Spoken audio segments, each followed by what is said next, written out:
Hey everybody, before we get started, I just want to thank our sponsor for today's episode, the Hudson's Bay Trading Company.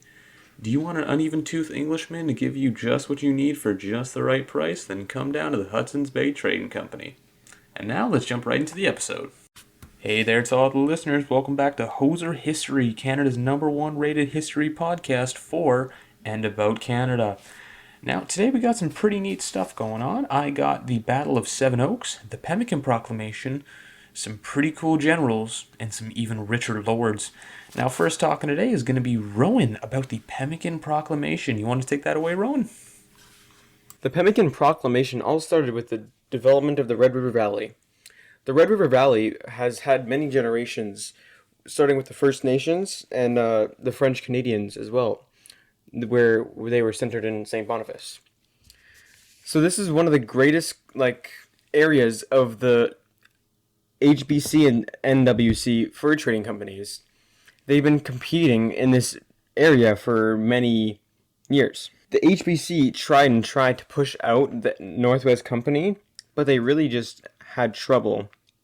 So, what ended up happening is this guy named Thomas Douglas, or Lord Selkirk, came in and decided to help out the Scottish settlers back in Scotland since they were kicked off their land. And Lord Selkirk is very rich, so he wanted to buy shares for these settlers. So he went to the board of HBC and was like, "Hey guys, I want these shares." So eventually he became a board member, and he had all these shares, so he had the most power and had the highest voice. So he said, "I want this great deal of land here."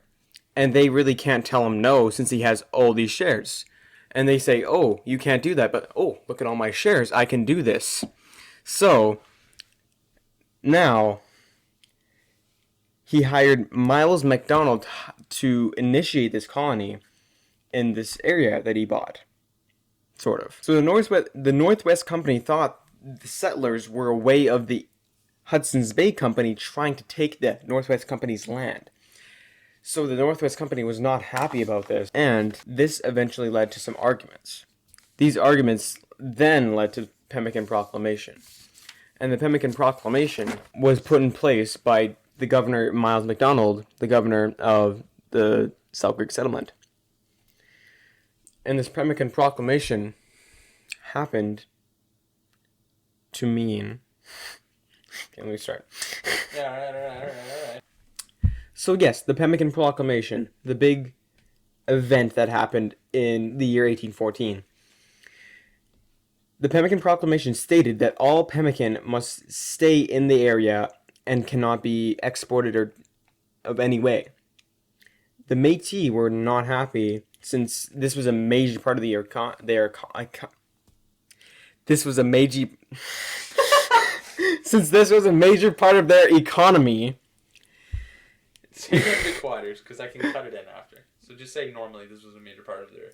So this was a major part of the economy and provided food and fur for these traders. And the Northwest Company was also unhappy since this was what their voyageurs was depending on for the energy-rich food. Now, Miles MacDonald is in power here, so the Northwest Company and the Métis can't really say anything against it. They can't do anything about this proclamation. So, conflict occurred. But the Pemmican Proclamation was not the end of the story. On June 19th, 1816, in Frog Plains, the Battle of Seven Oaks took place. Cuthbert Grant led a regiment of 60 Métis and First Nations peoples on an assault of HBC forts on Lake Winnipeg.